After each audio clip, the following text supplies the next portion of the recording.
Hello, good evening, and welcome back to the JACKOCAR Kia series. It is time for the playoffs. It is the postseason, and you're joining me, Gareth Hall, and Owen White in the commentary box. How are you doing, Owen? I am doing very well, Gareth. But I bet there's someone else in this party who's doing even better, seeing as we're coming back to Italy, where absolutely nothing suspicious happened on Thursday night. No, absolutely not. I mean, it was a totally normal race in Cup last week, and a fantastic race for Team Speed. They're the ones that really benefited out of this. But yeah, it is just a few short days after the Cup Series had their interesting race in what started off heavy rain, went to intermediates. There was floor damage, wing damage, diffuser damage seemingly everywhere. There was spins, safety cars, and at the end there was one of the most miraculous victories you've ever seen in JACKOCAR history, as the winner coming from P7 on the last lap, coming across the line, amazingly overtaking 6 cars and 2 within sight of the line. So a real classic in JACKOCAR. Yeah, absolutely. I mean, I've never seen anything quite like it in any league racing, in any sort of... even on a NASCAR oval, you wouldn't get someone to just clutch it up like that. I mean, every single overtake was absolutely perfect. I don't know what he was doing to everyone around him, but they all just kept making mistakes in his presence, and it was just remarkable stuff to watch, wasn't it? It was indeed, and I'd like to send out special thanks to SD Matt, who made it all possible. Yeah, if he hadn't sent it, he just crashed it. Yeah, actually, legitimately just crashed. Yeah, he actually just fancied losing.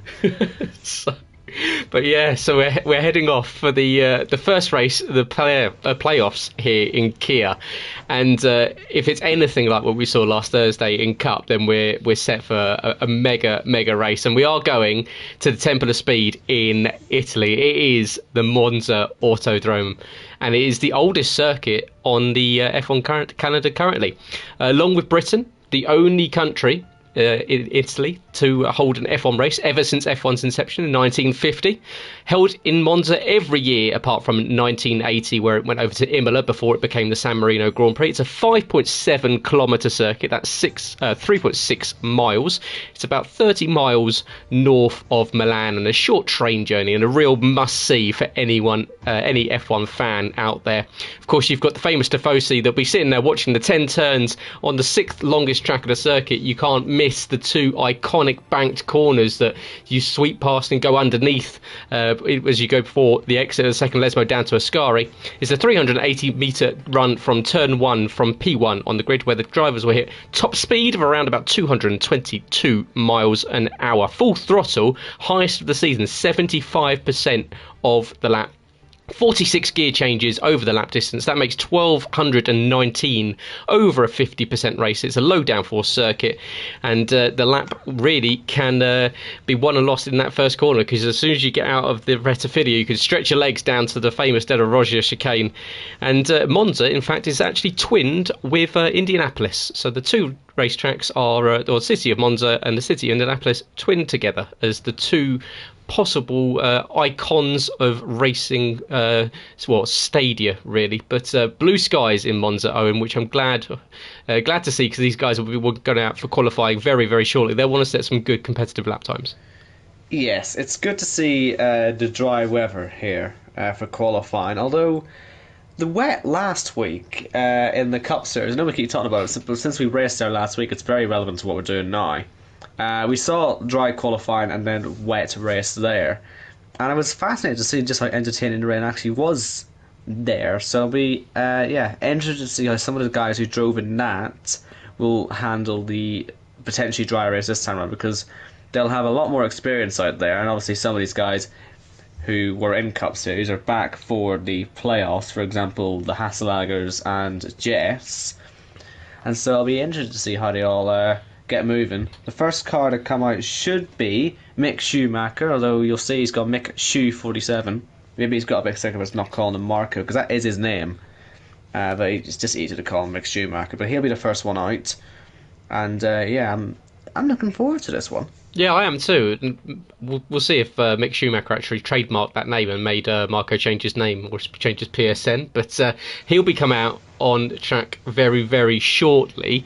And yeah, you were talking about the cup race that happened last Thursday, and the only one out of the three that are in this one is Casper tells us it's going to be 100% dry throughout the race, so we're going to have a fully dry race. So changing up from what we saw last Thursday, it was Yuri was the only one out of Yuri, Leroy, and Jess that actually set a time that was valid in qualifying. That was a 1:21.294. Now, of course, the setups were slightly different, knowing that the rain was coming. So I'm expecting to see lap times down towards the 1:19, 1:20 mark, really.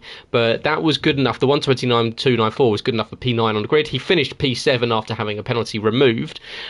Last time we were here at Monza, wasn't it? Well, it's been 399 days, the 5th of October 2021, as part of Season 2, Round 5, where Jamie Bromley, of course, Splinter, who's had to unfortunately jump out of the season due to work commitments, Cloud in second and Niels in third in qualifying, but in the race it finished Yuri winning that ahead of Quinn and ART Connor, and all those guys having made the step up to Cup in the future after that. Of course, Yuri still gunning for it, and equally Connor as well, but yeah, Quinn, another one tonight. He'll be coming out later in desperate need. Now he's in the chase of a good result. Yeah, definitely. It's crunch time now, and Mick Schumacher giving it a boot full of throttle as he heads out of the Rettifilo for the first time. He's abandoned his Prema colours. They didn't really serve him very well last week, but he's almost a completely different scheme now with his blues and his reds. It'll be easy to figure out which one he is anyway out there on track. I've been informed it's the 2018 Toro Rosso that he's aiming to go for. Right. So maybe going for a bit of the home team advantage, but not the one that you would have thought a Schumacher would be driving in. So he's he's switching up a little bit. I quite like it. Like I said, it'll certainly stand out on track, and it looks quite nice with those soft compound tyres on it as well. It does indeed. Of course, everyone, apart from Yuri and Casper currently, who are clearly going to go out on wet tyres, most likely running the soft compound here, the C, I believe they're the C2s. But they'll be going out very, very shortly. Most of the grid were there. We saw Jamie and Cup go out on a set of mediums in qualifying, and now you've got the choice in quali to put a set of mediums on if you want. However, of course, one-shot quali, you want to be out there on the optimum tyre, and that is the red-walled soft tyre, and that's not what you want to do. That's an invalidation on the last corner. Is that going to hurt him? Yeah. And it does. So literally the last thing you want to do is run out wide on the final corner, but Mick Schumacher already, before we even get down, and Marco is going to have to just do this lap knowing that effectively he's just ruined his entire quali session before he'd even got to the line. Yeah, that's a shocker. That you'd never want to do that in the final corner, because obviously if you are new to the F1 games, it does invalidate the current lap being his own lap and the next lap he starts, because you can get a speed advantage by going wide at that last corner. So that's why he loses both laps, as we see Vitinho coming around the final corner, and he has get within the track limits and will start a valid lap.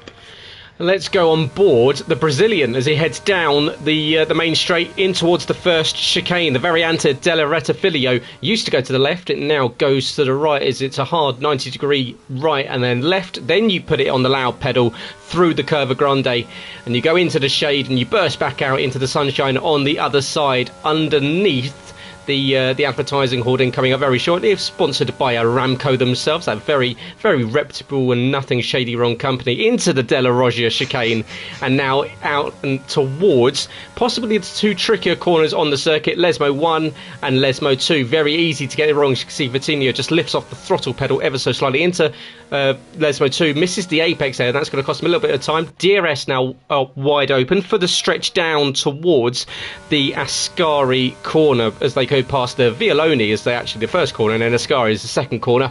As we go through Ascari now, this is where you can get it wrong as you get up onto the raised curb, but you can see stays way away from the apex there, not messing around with it whatsoever. Blast up the back straight as you go underneath the pedestrian bridge and towards the Parabolica corner. The final corner of 10 of this this Italian Grand Prix at Monza. And what do we see from Vitinho as he looks as though he takes a very tight line there, and he's hugging the inside of the circuit to make it as tight as possible. It's a 1:22 flat is the first lap of the day. I would have thought we'd be seeing that time getting beaten by quite a few. He was struggling with those apexes, wasn't he? He didn't have the confidence in the rear end of the car. Didn't want to stick it in the wall, a bit like how Marco did. He did it at Lesmo once. Sure, the lap was invalid by that point, but you could see it nearly happened again when Vitinho went through there. And it's a point where we saw SD Max crashing, of course, last week in the Cup Series, so we know it's a tricky corner to get right. Both those Lesmos are. Matt Shepherd has got through most of the lap unscathed. We'll hopefully see him get through the last corner as well, and indeed he does. And so it is just that last burst to the line. Will it be the fastest time? Not quite. 1/3 of a second off the pace. Which is surprising. Well, the game told you he was going purple in Sector 2, but as we know, never trust what the game tells you. It looks as though we might have one person missing. That would be Harry Collier, wouldn't it? It would be, actually. I'll tell you why that is that Harry Collier and Thomas Nevitt both serving qualifying bans. I've got that written down in front of me. Yes, so Harry Collier, of course, missing qualifying due to his... He's not here, though, is he? He's not in the lobby. So... yeah, he'll be taking it as and when he arrives, because of course of his attempted break into turn 3 at Austria last week. So that's going to leave Michel Goris coming up next. MXI, who's a recent member of Team Speed. He's just been inducted this week, and so we'll see what he can do this time as he bets out. And I'm putting Michel as a real title favourite to get through the chase. He's going to be going through the chase. Missed the majority of the season, but a very, very quick driver. Has done very nicely when he's moved up in reserved in cup races as well, and running quite a nice muted sort of, I'm not even sure what sort of colour that is, the sort of almost BAR beige sort of colour going with the grey. Bit like army colours, isn't it, as he heads through that first sector. And I'd agree with you saying he is probably the favourite for the chase. I would also say perhaps the likes of Matt Shepherd. You've seen Vitinho do well before. Harry Collier does have some pace as well, if he isn't straight lining hairpins. So he will have a little bit of competition. So he has got to make sure he keeps on his toes. But I would definitely say he is probably the favourite to get through, and he keeps his lap valid so far through the Ascari chicane, and only the Parabolica to go. All looking good so far. And even if it isn't the fastest time, it's always nice to have the time on the board, because we saw with Cup last week, nearly half the grid had a bad run at it, and every lap counts in this qualifying session. You want that run towards turn 1, and I believe we're about to see a new fastest time as he cuts the white line. Close. That was very close. That was close. I tell you what, I'm sure he had that calculated in his head what he was going to do, but it's a risky thing to do anyway, right at the end of a qualifying lap. But it has worked out. He is P1. It's now Kaya out on the circuit, and Kaya's just gone past a lone soft tyre that was just sitting in the middle of the circuit at the first Lesmo. So I know Thomas Nevitt had retired earlier, but I'm not quite sure if that was in the wall or in the pit lane. That was a bit strange. I'll have to go back and check that one. But Kaya's going to lose back end, taking too many liberties with the exit of Ascari, and unfortunately that's the reason why a lot of them have been staying away from that inside curb on the exit of Ascari, because it can spit you out, and as soon as you lose the back end there, unfortunately it's as Martin Brundle would say, a bit of an airplane crash. Yeah, that's a shame for Kaya, who did cheat to get the podium last week. And we have to... Well, he didn't even get the podium, did he? He ended up in 4th place, but he cheated. Because we wondered how he was able to get up to the front with lap times 3 seconds off the pace. It's because he didn't do his mandatory stops. It's something that we missed out on while the race was on, so it's our own bad. But that's why he ended up losing out in the end. And in the wall in qualifying, not going to help his next round either, as we see Indecisive come around the final corner. Gareth believes this is one of the drivers that will struggle with the medium traction sort of mandate now that the league has got. As he crosses the line, it is the slowest time we have seen so far, which would back up what you're saying, Gareth.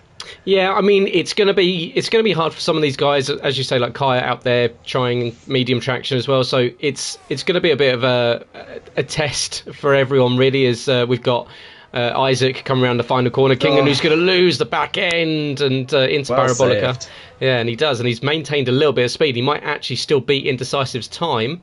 He does indeed. So that 22.8, which is a shame there for Isaac, because he probably lost himself around about a second, if not more, going around the Parabolica there. So possibly a front row start has just been snatched away from him with that slight mistake. But all places to be made up for in the race. You don't win the race in qualifying. And one of the drivers that also needs to remember that is Quinn. He needs to go through the chase. And so Quinn really needs a solid result tonight to really kickstart the chase. He's, of course, starting the playoffs with a -1 playoff point deficit after an incursion earlier in the season. So he joins Kaya. Kaya starts with -2 and Harry Collier starts with -3. So we've got a couple of drivers starting in the negative points, which is not great. It means that Quinn's going to really need to get his car up the front end of the grid and then keep it clean and keep it out of the way of everyone else. As he's running quite a nice livery. I like the new one that's, I believe that's one in the store, and he does a 20.639 provisional pole position by 0.3 of a second. Not bad. Well, we'll try not to call this game pay to win, but if that's the key to success, then Danny Quinn will surely be buying a few more liveries from the store. That's a decent lap from him. As we cut to see, I believe, where is he? Bazza, heading down towards the final corner. And we'll see if he can get himself up the leaderboard as well. And yet another driver who finds himself in the chase. We've seen him here before in the Cup Series and other various sort of points, and I know he's a driver who has the potential to do well, and as he comes up to the line, it's not going to be fastest, but it should be up there in third place, and indeed that is where he slots in, so not a bad time from him. And then next up we do have Rageman, first of the playoff drivers. Yes, we do. So we have Robin Border, Rageman, and of course Speed Sully. Jack, unfortunately, Jacko's not here, unfortunately. Speed Newgarden, Jess, Lesty, Yuri, and Leroy are your playoff drivers.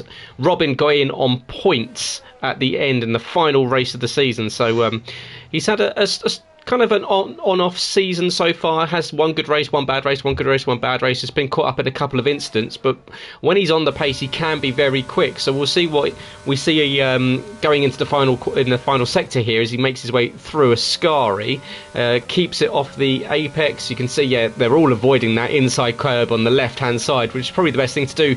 We saw it in the Cup Series last Thursday. So much underfloor damage coming across the curbs, and any of these sausage curbs, especially into the Rettifilio and the Della Rocha chicane, will give you underbody damage, will give you rear diffuser damage, and well, we'll see what Robin does. It's going to be a low, or it's a 20.8 there, so not bad. Puts in P2, 0.2 of a second behind Quinn, but these guys have really got to be careful when we get to the start, because it's going down towards the Rettifilio the first time around when everyone's kind of trail braking, everyone's slowing down, and the accordion starts to pack up, and no one wants to be running into the back of anyone, losing front wing, of course. All running sim damage, giving each other rear wing damage. As Casper, P4, 121.147.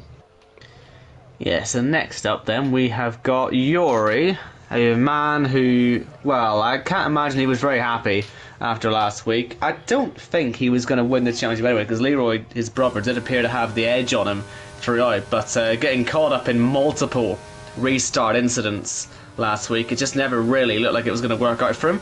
But it's alright, we're in the, it's not alright, he's spun off. It'll be a nice 360 at least, but, well, we need less of that if he's going to get himself into the Championship 5 and become a back-to-back champion.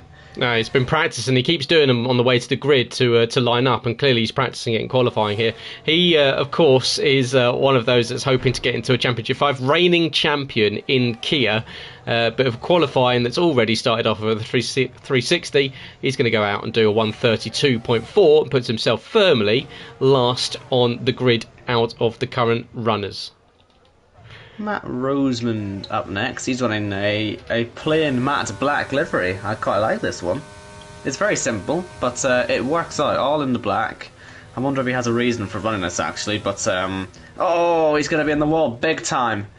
Another one at the Ascari chicane.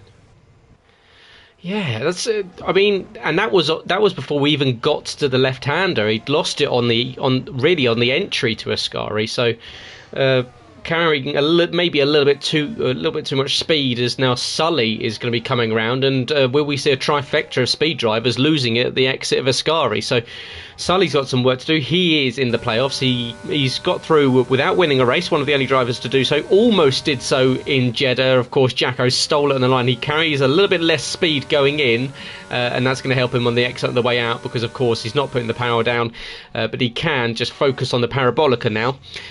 We've got 10 drivers that have currently set a lap. We've missed, of course, Thomas Nevitt, qualifying ban, Newgarden, Mick Schumacher and Kaya all crashing out. What does Sully do as he makes his way around the Parabolica? He's got the lap done. It's going to be a 20 point something. It's a 20.7. P2 misses out on pole by 8 hundredths of a second. Oh, so close up at the top there. As we see Casper disqualified from qualifying, so his P5 will be struck off the list of times there. We saw him parked in the pit lane entry, and clearly he's not been able to get himself out of that. He will start last on the grid. Jess, we'll be hoping, should be a little bit higher than 11th by the end of this qualifying lap. Let's see how far up the leaderboard she can go. The winner of the first race of the season, she's been good for the playoffs, of course, ever since then. And she'll be looking to try and just get as far as possible into this championship, up to the line, only P8. And well, here it comes, Leroy Hasselager. I would expect him to be going for that pole position here. I would maybe thought it'd be slightly comfortable. Yeah, I mean, he is mighty quick. He doesn't like to say that he is, and he's been told that this will be his last season in Kia, and he wasn't happy, but he is very quick, very consistent. I mean, this is a man that could comfortably have 2 race wins in the Cup Series already, and if he carries on like this in Kia, he could have easily caught up to his brother Yuri and beating him as he makes his way through Ascari. He's the last one out there on the circuit. The current pole position time is a 1:20.63. That's set by Quinn. We've got currently a speed lockout at the top. And as you say, with that DSQ for Casper, that's opened up possibly a spot in the second or third row if Leroy can go any quicker. Can he dip into the 19s, however? It's a 1:20.550. However, it is pole position by just under a tenth of a second. So as you were saying, looked very quick and clearly running. Well, he's got the gold for the regular season champion on him, but almost a rich energy. So hopefully it's not sponsored by Williams Story, who else we might have to hoof him out of the league. But yeah, Leroy, pole position here for the first round of the playoffs. Yeah, and let us say that it felt a bit inevitable. We saw how good he was last week in the Cup Series race here, so he'll be a tricky man to beat today. But never bet against it, because of all the safety cars that you will often get around here. There's always potential for things to go on. But Quinn, up there, obviously in the playoffs, or a chase, sorry. He'll be looking for a chase victory tonight. That'd be very handy for him. And from the front row of the grid, a good launch gives him the chance to lunge up the inside into that first chicane. So I'll be interested to see how it all pans out. As Casper says, that was an intentional DSQ from him so that he stays out the way of everyone's. So he'll start from the back, but it will be Leroy starting from pole position. 1:25.50 takes pole, 88 thousandths of a second ahead of Quinn in second, Sully in third with Rageman in fourth, Michel Gary in fifth with good quality there from Bazza in sixth, Vitinho in seventh with Matt Shepard in eighth. Then we've got Jess and King in ninth and tenth. Indecisive Speedway racer Kaya, Marco Schneider, Newgarden, Thomas Nevitt, and of course Casper, rounding out the 17 car grid here for the first round of the playoffs in the JACKOCAR Kia Series Season 4.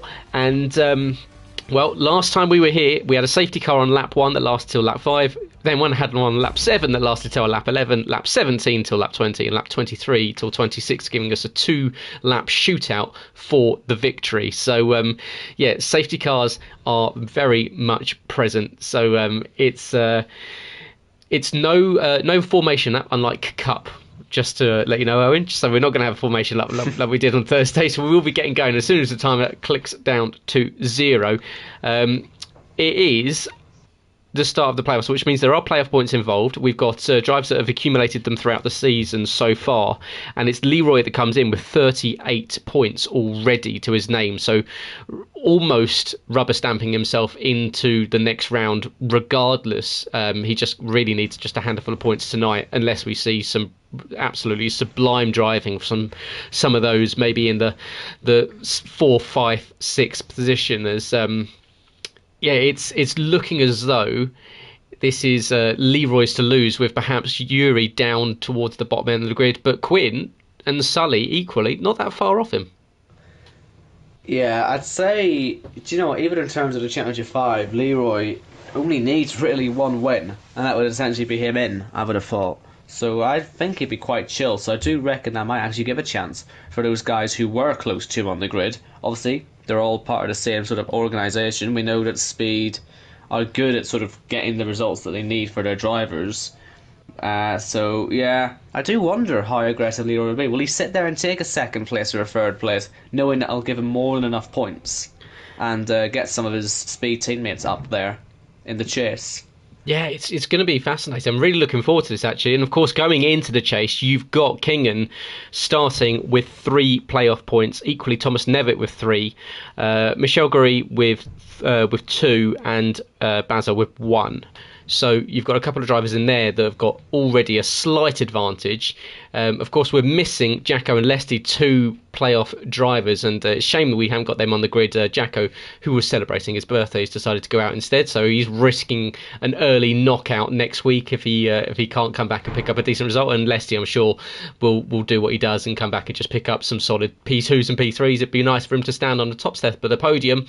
However, we'll see. Will it be the likes of Leroy? Will it be Quinn? Will it be Sully? We're about to go and see the lights to kick off the first race of the playoffs here, the Kia Series, with 3, 4, 5 lights on, pause, lights off, and we're away here in Italy. It's a good start from the pole sitter behind. We've already got a crash behind it. Is that Kai? The Kai's in the wall, off the line immediately, and we've got some wing damage, and already it looks as though we've got some contact behind it. Is that Thomas Nevitt that's collected? I saw a couple of wings flying down the main straight. We've seen a spinner already. That's MX that's gone around. So already we see Michel Gary around, and we have a safety car before we've even exited the Rettifilia. Yeah, that was absolute chaos as they headed down towards turn 1, and quite how Yuri didn't end up piling into the rest of the pack. I don't know if you saw him. He had to dart right out to the right hand side of the track, and his back end was really trying to put him into the wall. And if he had ended up in the wall, it would have been taking half the grid with him. You can see that Indecisive is massive damage. He's just gone over the curbs as well, so there could even be floor damage as well on that car, as well as that front wing. So we'll definitely be seeing him into the pits at the end of that first lap. Obviously penalties for Newgarden and for Mick Schumacher, but can't see any damage on them. Not at least on the front wing or anything like that. Front right puncture for Thomas Nevitt. He'll be able to get that sorted out in the pits. But no front wing damage it looks at, so at least it'll be a long trip through the pits. And Kaya, the car that lost it straight away on the start, couldn't get it recovered, and black flagged. Yeah, I think that was a little bit of a not even attempting from Kaya, unfortunately. It was, you can't just jam the throttle on medium TC off the line as you can on full TC, so a life lesson for Kaya. I'm sure he'll come back in a week's Into time. Pits, Bazza? As is that Bazza with any damage? We'll double check, because we saw we had Indecisive that had definitely had I believe it was Indecisive had no front wing. I'll double check, but yeah, was him indeed. He's stuck Stayed out. So that's an interesting call. Well, I guess he assumes that when we go green again, he'll be able to survive that first lap and make it a mandatory first stop. It's a tactic we've seen before in JACKOCAR, and it does sometimes work, because, I mean, Monza, he will have terrific straight line speed at least, but the problem is he will not be able to get through the corners, but there's only 10 of them, so I guess he thinks it's worth the risk and getting himself a mandatory pit stop in the bag and another safety car to catch him back up, rather than taking a non-mandatory and being at the back anyway. Yeah, well, unless he's looking at the wrong track map and he's looking at Monza from the 1950s that didn't have the chicane at the first, or the Rettifilia or the Della Roggia. So, because as you say, he's going to be a rocket ship in a straight line, but as soon as he comes into braking, it's going to take him an extra 50 metres or so to get it slowed down. As Thomas Nevitt onto a brand new set of boots, he's out. He's got 22 seconds to make up. He will definitely catch that by the end of this safety car exactly like we saw last time we were here, safety car on lap 1 before the packer got around the first sector. But Thomas, don't push it too hard as he's trying to catch up, using the curbs too much there at the dead of Roger. You've got time. And just looking at some of my notes that we've got the Jokers tonight, just to inform you all. It is Jess and Bazza. So Bazza stopping already. That means his Joker is done, unless he's planning to go to the end, which is unlikely because he's gone on to a set of medium tyres. Done under safety car anyway, so yeah, I suppose so. Yeah, he has to make a man. Yeah, true. So yeah, unfortunately for Bazza, that's a bit of a shocker. Not what you like to see, and unfortunately with sim damage, that is just what happens sometimes here in JACKOCAR.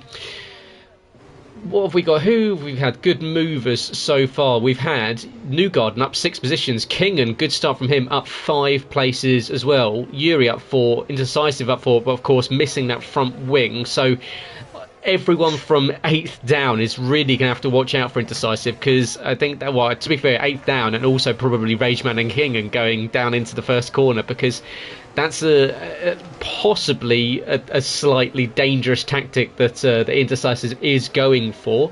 We'll see if it pays off. As you say, possibly trying to make the mandatory work, but what he is going to do is basically make himself a rolling chicane at the restart, as Thomas Nevitt's almost up to the back of these guys. What you will have to watch out for if you're listening in, of course, is watching out for all these raised curbs. You will get underfloor damage and diffuser damage if you hit them too hard, and of course, make sure you've got those tyres back up to temperature under the safety car before you head down towards the braking zone. One of the heaviest braking zones on the lap. T1 here, and well, safety car now in this lap because Thomas Nevitt has caught up. Yes, and just to point out those 3 penalties you can see on the screen for Indecisive, Newgarden and Marco, they are all 5-second penalties, so they'll all be taken at a regular pit stop, so those will not really play a massive factor when we get to the checkered flag.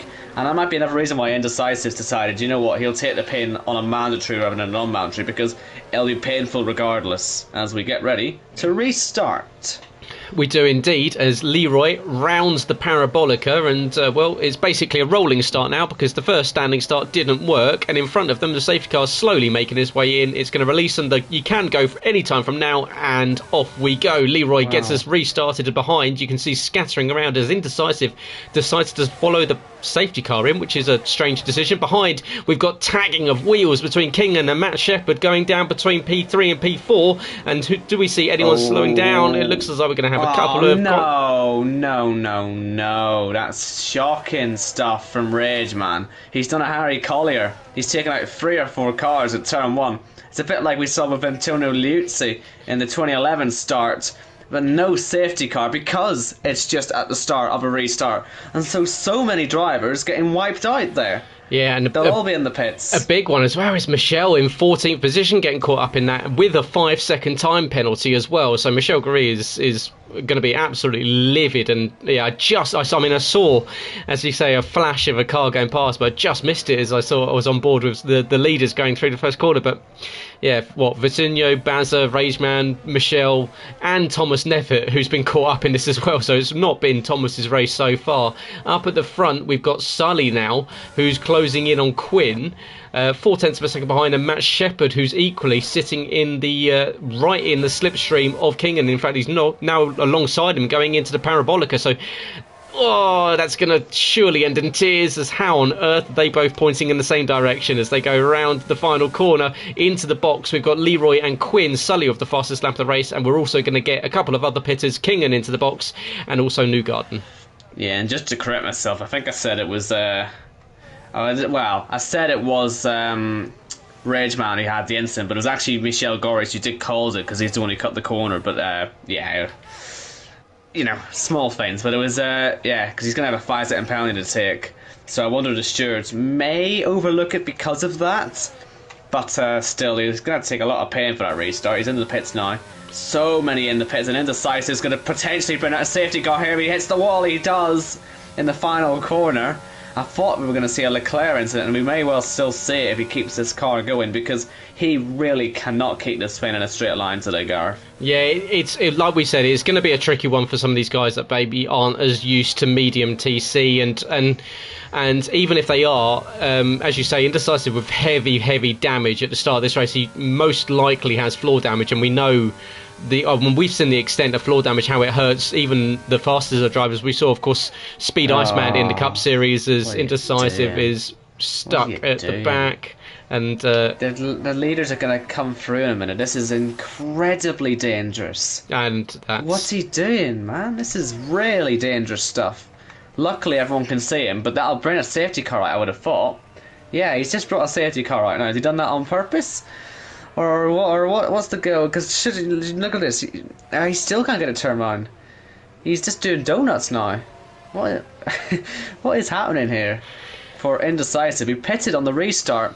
I think he thought he was doing a mandatory stop. He wasn't, and so he finds himself a lap down. It disqualified anyway now. But what a mess that is! What a mess! Yeah, that's not a good look there from indecisive. As you say, really jamming the throttle on, and even on any sort of traction, that was always going to cause a spin and bringing out a safety car, which has neutralised the race. Yeah, not a great look there from indecisive. Kaya says he beached the car. I'm not quite sure how you can do that, Kaya. It's all grass on the side. There's nothing to be beached on. But I'd love to see your POV. But I mean, yeah, clip it and put it. I would love to see it. But safety car does come out for the second time already. We're on lap 5 of 27. So it's Sully from Matt Shepherd. Rich man loses it out of the pits. I don't think he's got damage though. I think he's hit it with his wheels rather than with a front wing. I wonder if he's just got away with absolutely smashing the car up. That's like Gerhard Berger in '93. How has he got that out of the pits and still moving? I have no idea. As he cuts the exit of the we goes past the safety car. Yeah, Thomas Nevitt picking up a speeding penalty under the safety car, so that's going to be a drive-through penalty for him as well. So not quite sure what you're doing, guys. We're on lap 6, and we've got 2 disqualifications, 2 safety cars, and some very, very silly mistakes so far. Yeah, it's a strange. Oh, he's gone again. That could be out of the race this time. I literally just clicked off him. Oh. No, because I could see it coming as he headed through Lesmo 1, and Rage back in the pits. But this is the thing though, this is the adjustment period for these guys who maybe haven't been using medium traction, because it's proving to be incredibly difficult for these guys. But you know, the more they do this though, the better they'll be getting at it, as long as they aren't disqualifying themselves, because getting to the end of the race is worth points no matter where you are. And so despite all these errors, you know, for future races this will prove valuable for them. Yeah, and that is the key, and that's what we talked about as Rajan's going to go wide around Parabolica. But full traction, it really doesn't. You treat it like a go-kart almost. It's go and stop, and so you don't really have the feeling of the car.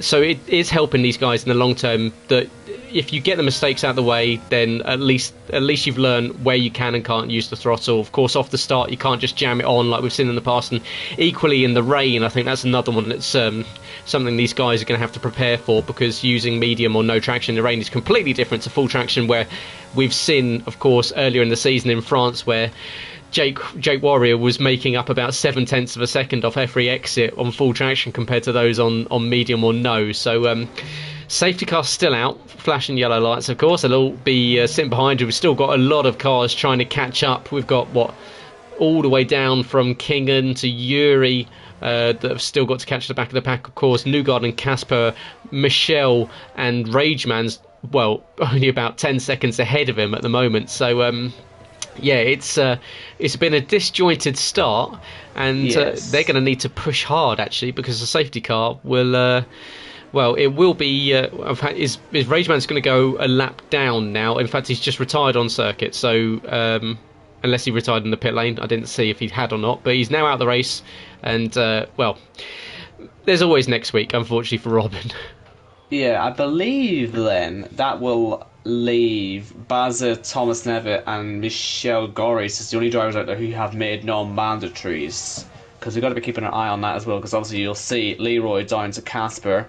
They are all already having made their first stops, and so the restart will actually be very interesting for them lot, because they'll be stuck in the midfield having to deal with this. I'm trying to work out now how the strategy's going to work out. Of course, you've got like Yuri's made a stop, Newgard and King and Quinn, Leroy all made stops, but then you've got Sully, Matt Shepherd, Marco, Jess is on a Joker, Bazza of course was on a Joker but not anymore, pitted under the safety car on lap 1. Vitinho is equally out there, but surely is harbouring some damage. He seemingly has been caught up in everything so far, but we've got Sully leading away. Michelle is desperately trying to catch the back of the pack. It looks as though he might just get them by the end of this lap. Will we see the safety car do what it does in Italy and call that's coming in after the exit of the Parabolica? As we follow Sully into the Parabolica, does the Aston Martin safety car peel off to the right hand side? Says it's staying out for now, but I know that it does even get to the safety car line and then jumps in. No, it's going to stay out for another lap. So that surprises me. Yeah, I don't know why it's staying out. No, so we've got everyone back together. As yes, Jake says, thanks for the mention. Oh, I'm just telling the truth. I mean, you were still mega, but the full wet and full traction does really help. So we've got a full lap under the safety car. It's going to mean we're going to go to lap 10. So I can't really call where this is going to go, because we've already seen so much chaos, and the rest of the video clearly catching drivers out in both occasions so far, off both a standing start and a rolling start. Yeah.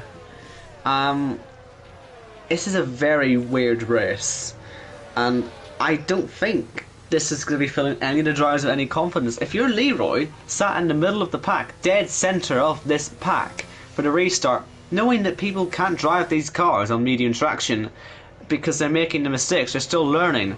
You know, you don't want to be in the mid-pack when this is going on, and you know that people are even struggling when they hit the brakes to get into turn 1 without causing some sort of incidents. And we've only had, 2 laps of actual racing so far, so this really is still very much driving into the unknown. Obviously these top 7 will all have to make their first stops at some point. Thomas Nevitt will be in, but it'll be for a drive-through penalty, so he'll actually have to be hitting 3 stops essentially in this race to get it to work for him. But yeah, there's a lot to go on here as the whole pack nearly concertinas into each other as Sully puts the brakes on for the Ascari chicane to let the safety car peel away. And my goodness, that was close. Way too close. Yes, very, very close indeed. I think that was Leroy and Thomas Nevitt that almost ran into the back of the pack in front as they all came in through the Ascari chicane. But well, here we go. We're going to get restarted. Let's have some solid green laps, guys. As round the final corner, don't go yet. Sully waiting for the line. He's now crossed it. He can go anytime from now. Bad move. And well, what he's done, he's lifted and then he restarted. Matt Shepherd and Mick Schumacher are going side by side down towards the first corner. We've already got a bit of a gap. Vitinho's got past Jess, Bazza, Thomas Nevitt, Leroy, Quinn, Yuri and Kingen, and down into the first corner. It looks as though Mick Schumacher, Marcus Schneider, has got out past Matt Shepherd for P2. I tell you what, that was lucky that worked out there for Sully, because it could easily have gone wrong as Jess does not get out of the first corner, and she has the whole field past her, and they could all easily have come together as we see Yuri trying to squeeze through. Leroy got through at turn 1. He'll be thrilled about that, because that was really bad holding up from Jess, and it's got the whole field now having to try and play catch up to the race leader, as Thomas Nevitt, I believe, had went off the road to get out of everyone's way. I don't think he actually made a mistake, as Yuri down the inside on Quinn up into 7th place. Yeah, so that is an effective move for position there for Quinn and Yuri, because of course they've both made a stop already. Kingen now closing in on Quinn, wanting to... Oh, Leroy, that's a brave move! Does he make it stick on the inside and then the outside of Ascari? Yes, he does. That contact on the entry would not have caused Baz's spin on the exit. That was just getting all over the curb for him, so that should be all fair enough for Leroy. Up into 5th place. just missed that one. Just caught the tail end of well, as they got through the exit of Ascari, and Bazza unfortunately spinning. So that's going to put Bazza now down to 14th and last position into the box. And now we've got Sully, Matt Shepherd, and Virginio. So and also a whole heap of cars are coming in side by side. Kingan's trying to make some overtakes going into the pit lane on Casper, and Casper's just caught in the mire here, really in the middle of nowhere. Quinn now in P4, closing back in on Yuri, 7/10 of a second, and they're going to want to close up to Leroy, because Leroy already with 1.2 second advantage. Marco Schneider yet to stop, 2.1 seconds ahead of anyone else, as Jess and Baz swap positions going into the written on the exit of Red Video. Jess now down to P7. We've got a yellow on Thomas Nevitt, I believe, has spun leaving the pit lane because he's right in the middle of the circuit, getting back up to speed, and it looks as though he is unfortunately, as soon as as he re-engaged the pit limiter off, he put the car pointing in the wrong direction. We've now got a yellow in the second sector. Is that four? Is that, know what's no, it was happened there between Jess and Bazza, but I'm not quite sure. Bazza was ahead of Jess, so whether Bazza's had another issue or not, he's now behind Leroy, Jess. by the way. Leroy's been properly held up here by Marco. It's going to let Yuri's Yuri... gone. Oh, Yuri's Yuri! gone. I was going to say it's going to let Yuri catch up, but he got a bit too overexcited and ends up falling down the field. Unfortunately, same influencer went off in qualifying, of course, and Yuri, for the second week in a row, losing out against his brother by the looks of it, as Marco enters the pits. Leroy would have got him anyway, but he's now into the lead as Marco speeds, in fact, into the pits. Oh, you'd love to see it. As no, I want to point out, just we saw all those pit stops happening. The crucial thing for me is that Casper has finished his pit stop strategy. He's on the hard compound tyre, or the medium compound tyre, sorry. They should be able to get to the end. If we get another safety car soon, i.e. now, with Thomas Nevitt off the road, something like this could bring one out, then Casper is in a very nice position, although he's someone who doesn't want to get in the way of everyone. So if he cycles to the front, I am really interested to see what he would do about that.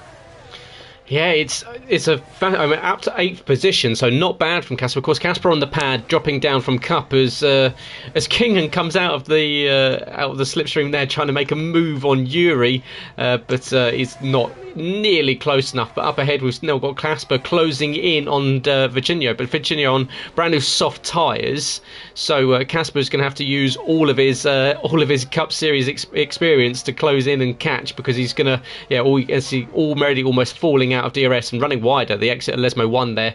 But well, what have we got? That's probably the closest battle we've got on circuit. We've got Y Racer and Kingan still battling down over 11th position. They're closing in on Marco Schneider for P10 as well. So it's a 3-car battle as Thomas picks up a 5-second penalty and also finds himself pointing in the wrong direction again, or going very slowly. I don't really know what's happening to bring those yellows out, because I'm watching him and I don't think he's done anything wrong coming out of the pits. I think it's just trying to confuse us.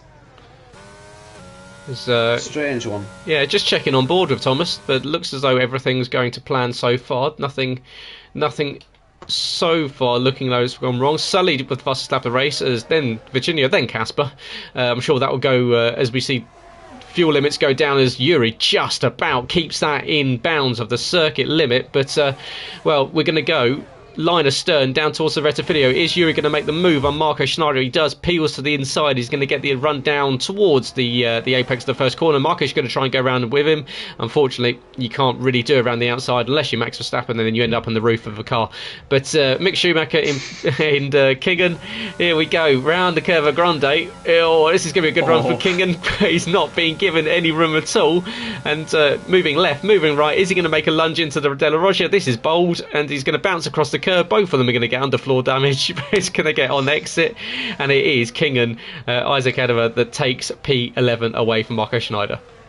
It was good re-racing that though, wasn't it? I don't think Marco will have anything to complain about there. He was aggressive in the first place, and so Kanan just gave it right back to him at the chicane. That was very entertaining stuff. As Newgarden gets himself in front of Michel Goris, and we see the top two then into the pit lane to complete their pit stop strategies. I would have thought they would probably end up on another set of the medium compound tyres, and this will be fresher, of course, than Casper's, etc.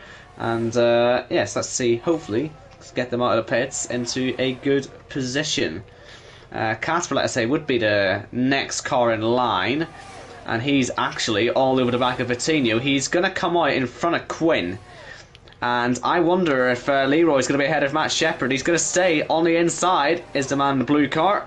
But the regular series champion does get ahead. That's crucial because Casper would have been directly behind him. So Casper's really making this one work here. Yeah, Casper doing a solid job there. And that DRS down the main straight while Sully was coming out, whilst Quinn was coming out the box, was crucial, really, because it's really put over a second's gap between himself, so Quinn can't jump straight into the DRS of Casper. All behind, you can see Virginio almost losing the back end as he's trying to close in back on Casper. Of course, Virginio running softer tyres, so in theory should have the better run on Casper, but Casper utilising this experience, of course, multi-time race winner in the Cup Series, jumping down because of an issue. I believe it's his brake pedal on his wheels has died, so he's on the pad and he's making up the numbers, but this time looks as though he's doing quite a good job compared to what we've seen from him previously, and he's closing in now on Matt Shepherd, who's having a solid run in P3 at the moment. But as you say, Leroy, both stops done, so he's good to go to the end. Quinn, both stops done, good to go to the end. So we've really got a bit of a mixed up grid here as the track positions are all over the place, but it is pretty much Leroy from Casper from Quinn. And Casper will get the DRS now, and Matt Shepherd will not. So that should be an easy enough move as Casper moves up into the podium positions. And, well, we see Marco off at Lesbo 1. He went up there in qualifying as well. Hasn't hit anything this time as Matt Shepherd comes back at Casper. And they're going to be wheel to wheel on the exit of the first corner, and Vitinho may well even get interested as well. And through the Curva Grande they go. Casper, who elected not to choose any ERS when fighting on the main straight, maybe regrets that decision now because he isn't able to get himself far enough ahead into that braking zone to actually be comfortably enough ahead, and Leroy is very much down the road now. Yeah, just looking on board, Virginia as he follows Casper, and for someone that's using pad, he's actually taking very nice lines indeed, and using the apexes where he needs to, and carrying the speed as runs out slightly wide on the exit of Lesmo 2, but he manages to carry the speed and stay in the DRS of Matt Shepherd in P3. We've still got the battle behind with Yuri in P9, who's trying to sit behind Michel Gary and Newgard, and they're in fact not that far behind this battle up towards the top. Of course, Yuri having that spin earlier on, and he's going to sit in the dirty air, and it's going to spit him out onto the off run. And in fact, he's going to get the job done on Michel going up the back straight. But what he's going to do is they're all three of them are going to get DRS now because Michel's going to get it back on Yuri. So Yuri's now going to be sitting in the middle of the three of them. As into the box comes Casper for another stop. Oh, sorry. Yep. Bazza. Bazza, sorry. My apologies, Bazza. There we go. So Bazza makes his stop for a set of hards. It's the hards on 16 to 27. So he's decided that maybe the softer rubber's not going to be in favourable as Yuri goes deep into the Rettifidio, and that's going to open a door for Michel to go back around the outside of him going to the Curva Grande. He puts his battery on very, very early, which isn't the best choice to do because you effectively just spin the rear tyres up. You want to wait until you're sort of higher in the gears to utilise the battery, but Yuri recovers and holds on to P7. We could do another safety car now, really, couldn't we? Just to close it up a little bit, because I don't want to see Leroy get away again in Monza. You know, he's pretty good in Italy, isn't he? As he has that 3-second lead. Casper just not able to do anything right now about Matt Shepherd, and he's gone wide actually at the Ascari chicane. I was going to say what that's doing is not letting Quinn catch up because the DRS that Casper has is pulling him along, but he may not have a chance to use that DRS again. He's having to waste his ERS just to get back into that 1 second zone, but Quinn is now firmly in that zone as well. And we've got Matt Shepherd, who's due to make another stop at some point. Vitinho is due to make another stop at some point, at least. Of course, some of these guys have stopped a lot with a non-mandatory. There's the stop for the Brazilian. He comes in out of P5, so that cycles him out of position. Quinn is going to, his ears are definitely going to have pricked up as he's seen Casper head off circuit a couple of times, and he's having a really solid run, is Quinn. He's not had a great season at all, but much, much more competitive here. And what we've seen from old Quinn in Kia, where he's been fighting at the front of the field, of course, race winner in Kia before, race winner in VSL and various other leagues as well. So Quinn can fight at the front. He's just seemingly always put his car in the wrong position, but he's got Yuri almost 5 seconds behind Yuri, who's got ahead of Newgarden, so jumped ahead of Matt Roseman. So Yuri now up to P5, but with Leroy now leading this one 3.5 seconds. You've got to think with 10 and a half laps left to go, it should be a bit of a canter to the flag for the Dutchman.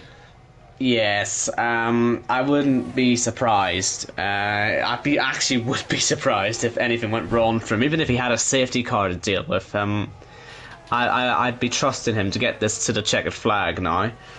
And they're all avoiding the curves because they know about the underfloor damage, so I wouldn't even expect them to be going too risky on the warnings, because they just won't be in a situation where they could risk getting one because they'd break their car in the process. So yeah, it'll take a lot for Leroy to lose this one. As we see Casper back on the DRS, still doesn't want to use his ERS. He's happy to sit there behind Matt Shepard and just, well, does he know that Matt Shepard has to pit again? That's the problem. Because I'm wondering if he's sort of wasting time here, and when the rug is pulled from under his feet and he hasn't got a car to slipstream on anymore, will Quinn just breeze past? Yeah, that's what I was just thinking. Is for Quinn, if he's getting the information that Matt Shepard needs to pit, and then have had to effectively, that's going to leave Casper kind of alone and afraid down the main straight with Quinn sitting in the DRS behind him, because it looks as though Quinn is quite happy to sit there. He's saving a little bit of battery. He's sitting around about 70, almost 70% of battery, whereas Casper, as you say, has been burning it, and in fact he's using it again down the straight towards Ascari. He's down around about 24%, so he's using it to stay with Matt Shepard, and Matt, knowing that he's got to make another Leroy stop. Off. I've jinxed him completely. I cannot believe. I am so sorry, Leroy. That is actually entirely my fault. Not He's there, going to get not there, nearly not hit. there, not by there, his not there. brother. Oh, Michelle, did you see that Jesus. drift? My goodness. But Leroy has let me down. That's what he's done. He's let me down. Oh, I just had to jinx you. I'm sorry, lad. I didn't mean to. Well, he's won already. He's won 3 races already this season. He doesn't. Yeah, you don't need another one, do you? As Casper recognises the situation, he's going for the race lead now. Down the inside, will Quinn follow him through? It's crucial that he does, and he doesn't. So Casper has a car gap between himself and Quinn, and surely he'll try and bolt down the road. But we know he's also struggling with those chicanes, so don't count him out for a mistake at some point as well. And I'm sure Quinn could be smelling blood here. Yeah, Quinn needs to be. This is where Quinn needs to be smart and needs to be getting good information. I'm sure that I'm pretty sure that Ben is in the speed chat telling him, and he'll be letting him know that whilst they don't want to let Casper disappear, he's got the pace to catch him, and the Matt Shepard will need to make another stop. So he doesn't want to make any silly moves, because he'll know that Matt Shepard will need to be coming in the next few laps to make the softs work. But he's using a little bit of battery down towards Ascari. Don't think of anything too silly. Just stay with him and pick up DRS down the main straight. That's your best opportunity, as he has a little bit of a lift going around the exit of Ascari. But yeah, Quinn, this is all about being clever now, because Casper, you can see down the back straight, flashing LED on the back of his car. He's out of battery. Well, out of battery. He is under the regulated amount that it's actually charging. So in we go. So Matt Shepard in, Quinn almost collecting the rear of him, trying to catch the slipstream. But, well, 1.5 seconds now. So what have you got, Quinn? 20 laps of 27 done. You've already got up to 1.2 down into the braking zone. So what can Quinn do as he chases down an unlikely victory? He's got to be worried about Yuri as well, because Yuri he'll surely be sensing a chance here to win the race as well, because if Quinn struggles to get by Casper and Casper struggles himself to keep the car on the road, that 4.2 second gap between second and third will surely start to fall. As we've got battles down the field as well. We've got Newgarden half a second behind MXI in 4th and 5th. We've also got Sully battling out between himself and Bazza in 8th and 9th. Quinn now 1.1 seconds behind Casper, so closing in. But as you say, Yuri, well, taking a couple of tenths a second out of them every sector or so. So managing to stay on the pace, but not quite enough to catch in. Of course, he's got 2 laps older tyres than Quinn as well. So Quinn with work to do. Yuri, in fact, loses a little bit of time there in the second sector, so he's down 4 tenths in this one alone. But Quinn into DRS behind Casper now, so he's got the option of using the DRS down the main straight and perhaps not making the move this time around, but shaping him up for lap 21 or 20, or the exit at 21 down to 22. But what do we see from Quinn here? Using the battery, he's going to have some DRS. Will he close in enough to make a move? It's going to know. You can see Casper's got some pretty strong straight line speed.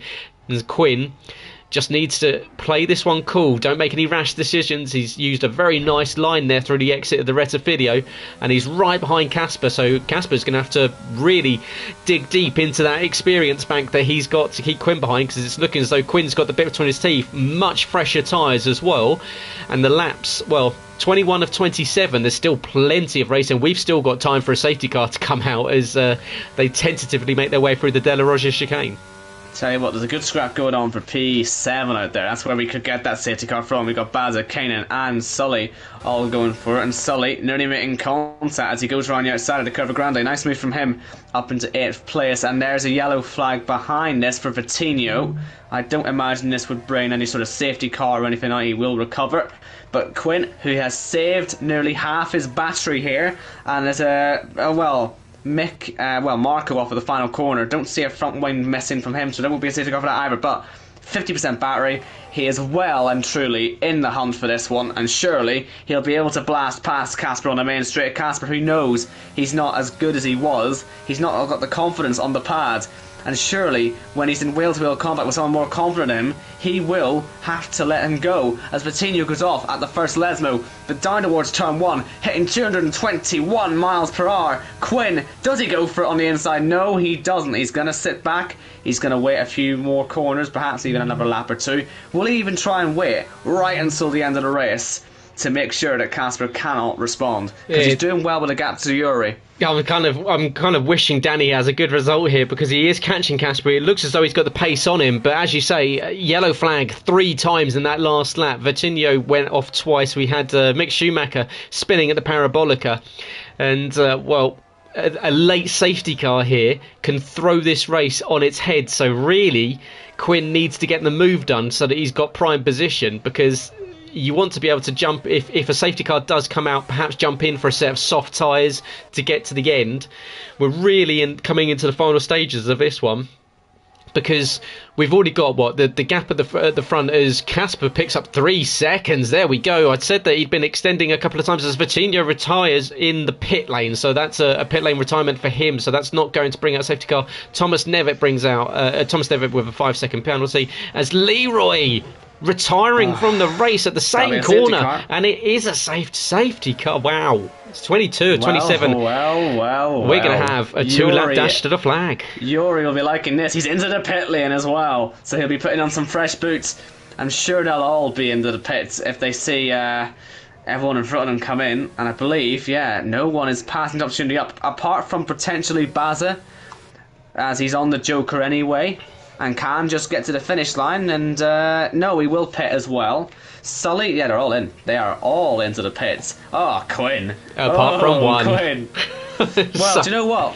There is a saving grace. The safety car didn't pick him up. Yeah. So he might well get to pit anyway. He'll be out of Delta, so he will have... I imagine that he will still be able to make this pit stop, but if I know Quinn, he'll be in the chat right now bemoaning and saying how awful it is, and the others will be telling him to keep his head, but it looks as though he may be able to make a stop in and out and get ahead of Casper. But Casper now, if that 3-second time penalty, that's going to cost you. With this is surely going to be a 2-lap dash to the flag, maybe a 3 if it comes in on lap 25. But that's going to really hurt. As onto a new set of mediums goes Michelle in P4. Onto a set of hard tyres goes Yuri. So maybe not selecting the right tyres in time with such a late call. So Yuri, whilst on a brand new set of tyres, is going to be under threat from Newgard and Baza and Sully down in 5th, 6th and 7th. So let's see, 23.8 seconds. The Delta might not disappear even until they get to the safety car. So unless Quinn has something go catastrophe levels of bad, he will get this pit stop done. And we'll basically see what we have seen quite regularly on this track in previous races. I've always said this is the absolute one race of the entire JACKOCAR season that you must be still sitting here watching on lap 27, because it always goes off. And I tell you what, when you've got a guy with a penalty leading the race at the end, I mean, it'll cause all sorts of panic for the guys behind, because they know they don't even have to lead the race, they just have to be there. And Yuri's in the pits again. Yuri's in the pits again. He's put on some softs. Did he put something else on when he was in before? That's an interesting call. And has Michel Goris actually completed all of his stops? Because if he has, he could sort of come out of nowhere here. Remember, he caused a big pile-up at turn 1 earlier in the race. And he could actually be fighting for P1 here. And if he does end up there, believe it, there'll be steward's inquiries on that incident. Yeah, absolutely so. As Casper, I believe, was trying to, maybe even pushing the Delta a little bit harder to get past Quinn. He was absolutely flooring it down the main straight. Of course, if you come out the pit lane, until you get to the exit of the pit lane, you're not effectively, you can't overtake someone. So around the outside went Casper, and he held the lead. So now Quinn's got to do it all over again. He's going to be sitting behind Casper thinking, what do I have to do to get past this guy? Of course, he's got that 3-second time penalty, but well, this is going to, as you say, this is thrown a cat amongst the proverbial pigeons. It has done, as we've got we're going to go on to nowhere near being no, not in this. This is so definitely, as we had last time, a 2-lap dash to the flag, isn't it? It's I mean, Marco's picked up. These two are racing out here, by the way. So Marco's picked up a pit lane speeding penalty and a corner cut penalty under the safety car, and as you say, these two racing away to get back up to the pack. I imagine you've got time. Well, he's saying that they're almost 2 sectors down, so behind, aren't they? It's going to be close. But Jess will be able to catch up. No bother. She's down in 10th position. She was on a Joker, but that's gone out the window as well. Another one that was on a Joker. So unfortunate for Jess, who is one of the playoff drivers. Bazza up in P5 isn't a bad result at all, because he's one that seemingly looks as though his race was falling apart. But yeah, Yuri down in P8, he came in for a set of tyres. He clearly hadn't set them right before the safety car had come out, because he went on to set hard, did a lap, came in, put a set of soft tyres on. So cycles back to P8, and he's now got to sit behind King and Sully, Bazza, Newgarden, Michelle. And then before he even thinks about challenging the win, because it looks as though, as Marco go wide on the exit parabolic, what are you doing, guys? What is this? As they here we go. Yeah.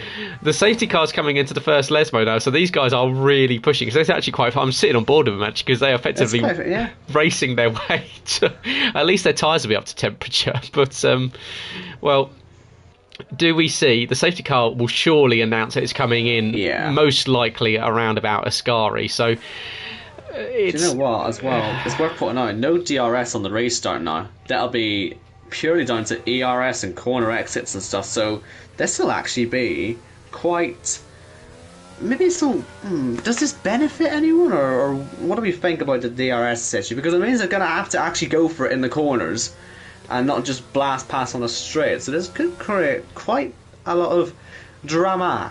I'd imagine this means that we're going to see a little bit of chaos down into turn 1. As you say, is Casper really backing the pack up, and this is almost, these guys are going to be so close to catching them, as Mick Schumacher and Thomas Nevitt would have effectively burnt their tyres out by the time they get to the Parabolica. But they're just going to get there surely. But coming up to the line will be Casper to get us restarted. It's going to be a 2-lap sprint to the flag. Casper's waiting, and he's gone behind. MXI has already got a run on Quinn. Quinn not with a good restart at all, and it's going to leave the door open, because here we go, Michelle has got a really nice run. Is he going to send it down the inside of Quinn going into the Rettifidio? Thinks better of it, and behind you can see Bazza and Sully and Kingan's out of the race. Big crash, and we've got 2 out. Is into it as well. Jess could have easily avoided that, but she just decided to pile into the back, and we're down to just 10 runners then, one of which is having a lot of fun with the front of Matt Shepard's car. I can't quite get himself away, Mick Schumacher. Now, I don't know how the stewards will view it, as we see Yuri with a front left puncture as well. That's his race essentially over. I don't know how the stewards will look at these sort of restarts, because I'm sure you'll have noticed that Casper... Well, it doesn't really matter anymore as he hits the wall. But what he did on that restart was he didn't necessarily put his foot down, but he went really at the final corner, didn't he? Yeah, he built up speed. Would be I don't the think polite you're way really of allowed saying. to do that. as going wide is MXI, and we've got another yellow. Yellow flag is for Yuri, of course. I had a spin with that puncture, but we're about to go on to the final lap. You do have to feel for Yuri. It's kind of not really been his race at all. But here we go.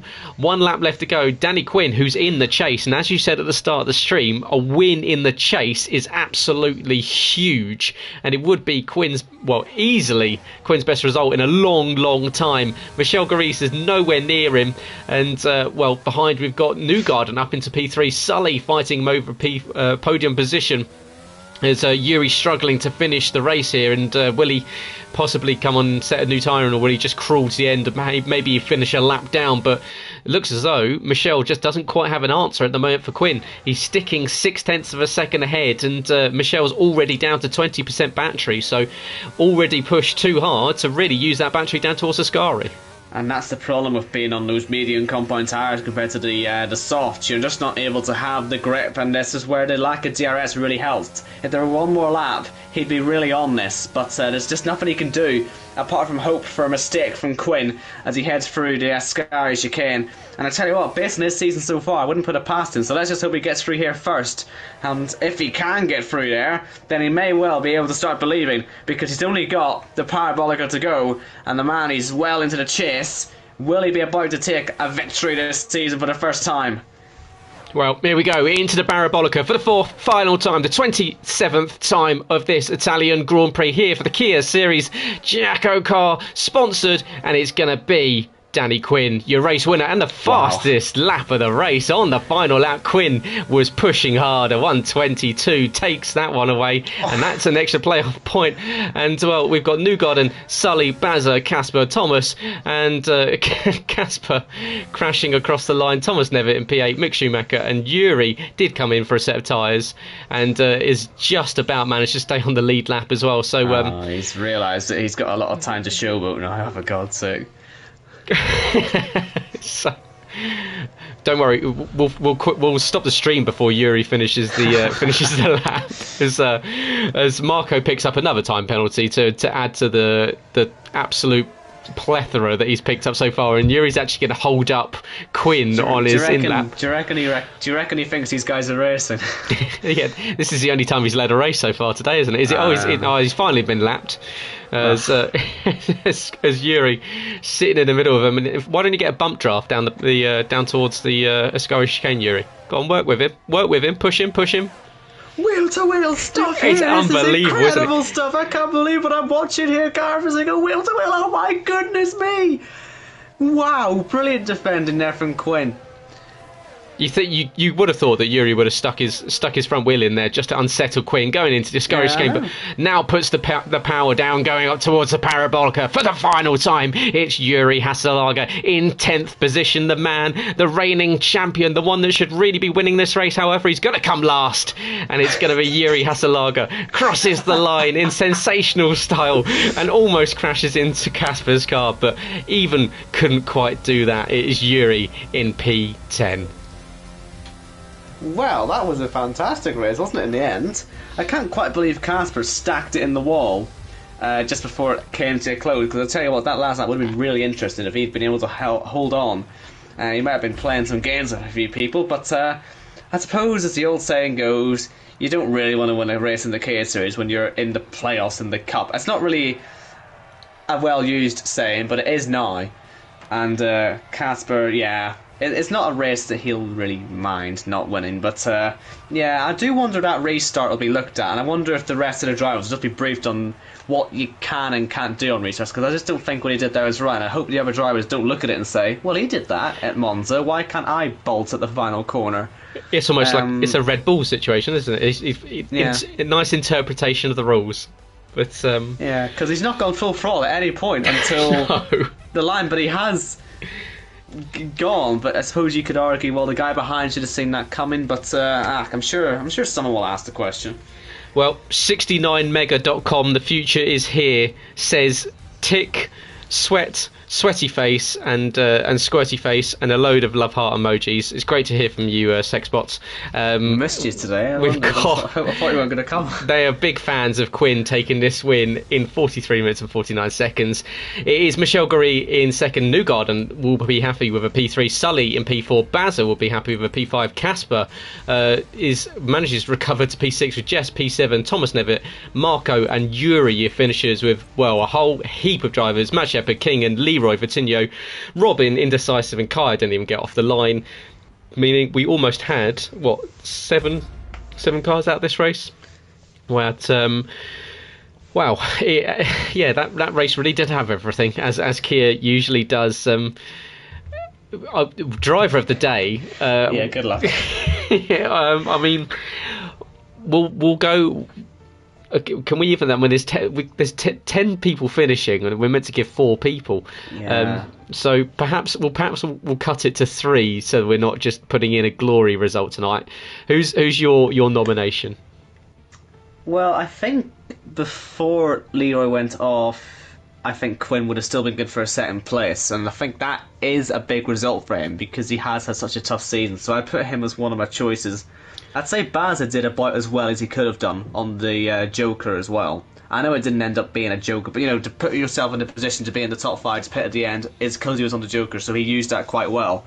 And so, I mean, if we're going to pick 2 people, I'd pick those 2 at least. Yeah, I would have gone those 2 as well. And then my third, I'll add in Casper. Although he's a Cup driver coming down to Kia, that was a solid result. That very, very slight mistake at the end on the pad, putting it in the wall, took a little bit of the shine off the result, but well, it was still a solid run from Casper in difficult circumstances. So Casper, Quinn, and Bazza are your choices for Driver of the Day. Make sure you go to @JACKOCAR2 on Twitter, where you can vote in the poll for that. It will be live very, very shortly and will run for around about an hour or so.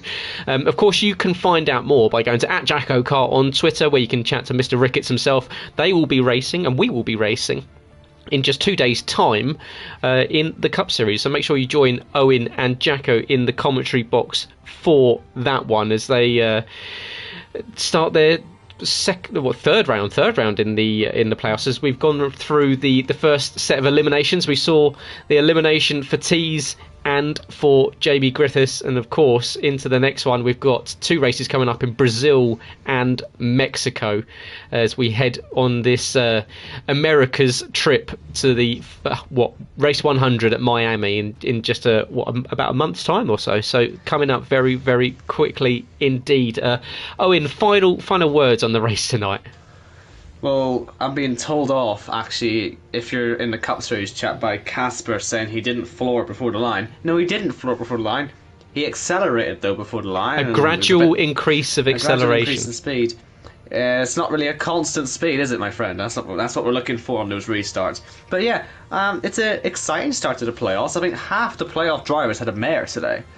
And so, I mean, arguably they all did because none of them won the race, and it's a rare situation where we see that happen. So, yeah, a good day for the championship in general. Danny Quinn finally having his good day. And, yeah, I'd be thinking Leroy will be having a long look at himself because he needs to make sure he has that points gap now. But if he keeps making mistakes like this for the rest of the season, maybe it can come back to bite him. So, yeah, an interesting one, that one. Yeah, it is. And with Yuri having a bit of a shocker as well. It will mix. I mean, obviously Leroy's starting with 38 points over. He has that buffer, but well, it shows that he's not invincible, and anyone can make a mistake because he was cruising to the flag. Was Leroy Haselaga, and I'm sure when I join the speed party very, very shortly, he'll let me know how happy he is or is not with that one. But thank you ever so much for joining us. Thanks, Owen, once again for somehow making our way through the chaos of Kia. We will be back next Tuesday for the next round of the playoffs here at JACKOCAR Kia Series, and well, we go to San Marino as it's not too hard of a trip from Milan to Imola, so they will be heading just slightly north of where we are at the moment, actually south down to Imola, slightly south, but Yeah, thank you very much for joining us. Make sure you tune in on Thursday. Make sure you do the good stuff you do on the socials. Like, share, and subscribe if you are new. Of course, JACKOCAR is mental, but we all love it. It is one of the, if not the most exciting leagues to watch out there. But thank you very much, and we will see you next week.